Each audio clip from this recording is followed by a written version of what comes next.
ভাইয়া কেমন আছেন? খুব ভালো আর থাকতে পারছি কোথায়? কেন, কোনো সমস্যা? সমস্যা তো আছেই। অর্ণব, তোমার সাথে আমার খুব জরুরি দরকার ছিল। আমি খুব টেনশনে আছি তোমাকে নিয়ে। জি, বলুন না, কি সমস্যা? তোমাকে নিয়ে এসব কি শুনছি? কোন সব? তুমি নাকি সাহিল সাহেবের ওয়াইফকে কিডন্যাপ করেছো। অর্ণব, কিন্তু সত্যটা আমার জানা দরকার। তুমি ভুলে যাচ্ছ যে তোমার সাথে আমার বোনের ভাগ্য জড়িত। আমি কোনো কিছু ভুলিনি ভাইয়া। আমি একেবারে সুস্থ আর স্বাভাবিক আছি। এখানে আমার মনে হওয়া না হওয়া নিয়ে কিছু যায় আসে না। আমি শুধু জানতে চাই যে সাহিল সাহেব যেটা বলে বেড়াচ্ছেন তার সত্যতা কতটুকু, সেটাই তোমার কাছে জানতে চাই। ভাইয়া, আমি না এই বিষয়ে আপনার সাথে কোনো কথাই বলতে চাই না। কেন জানেন? আমি যাই বলি না কেন, আপনি আমার কথা বিশ্বাস করবেন না, আমাকে ভুল বুঝবেন। তাই ফার্দার আমি এ বিষয়ে কথাই বলতে চাই না। এর বাইরে আপনার আর কিছু জানার আছে ভাইয়া? কিন্তু সত্যটা আমার জানা দরকার। তুমি ভুলে যাচ্ছ যে তোমার সাথে আমার বোনের ভাগ্য জড়িত। নো ভাইয়া, আমি কোনো কিছুই ভুলিনি। আমি একেবারেই সুস্থ এবং স্বাভাবিক আছি। তাহলে আমাকে সত্য বলতে তোমার সমস্যা কোথায়?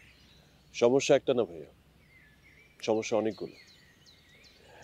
আমি যদি এখন আপনাকে একটা প্রশ্নের উত্তর দিই, আরেকটা প্রশ্ন রাইজ করবে, তখন ওইটার উত্তর আপনাকে দিতে হবে।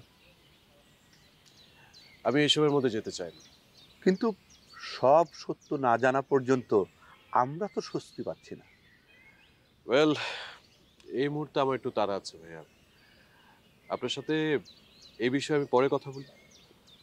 না, যা বলার তুমি এখনই আমাকে বলো। আপনাকে বললাম তো ভাইয়া, আমার একটু তাড়া আছে। আর আমাকে নিয়ে কে ভাবলো না ভাবলো সেটা আপনার না ভাবলেও চলবে। আসি, আসসালামু আলাইকুম।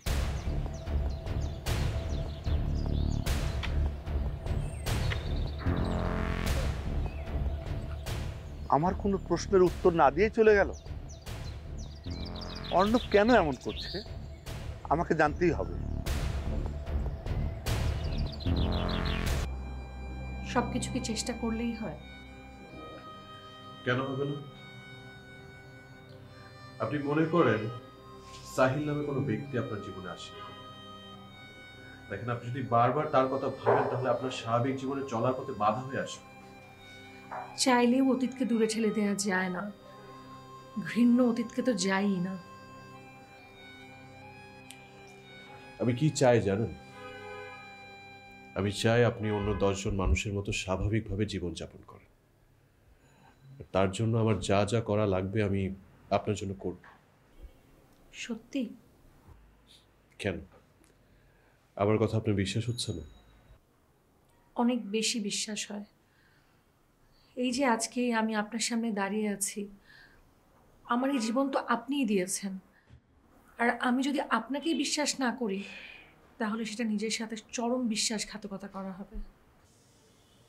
No, you are wrong. You absolutely wrong. জীবন মৃত্যু সবকিছুর মালিক আল্লাহ, গড, ঈশ্বর, আপনি যাই বলেন না কেন। আমি স্রেফ আমার দায়িত্বটা পালন করছি। যদি বলি সারা জীবন এভাবেই দায়িত্ব পালন করে যাবেন? দেখেন, আমি ভবিষ্যতে বিশ্বাসী না, বর্তমানে বিশ্বাসী। আর ভবিষ্যতের ভাবনা ভবিষ্যতের উপর ছেড়ে দেন না। জানতাম আপনি এরকম কিছুই বলবেন, আর এই জন্যই বলেছিলাম চাইলেও অতীতকে দূরে ঠেলে দেওয়া যায় না।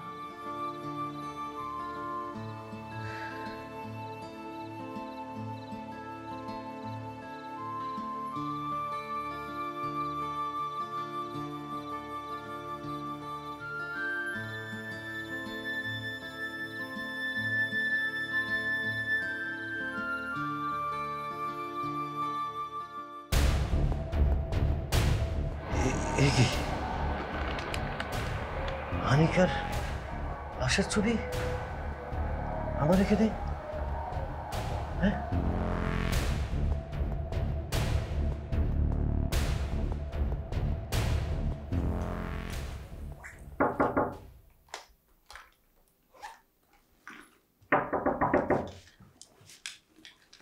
আসছি।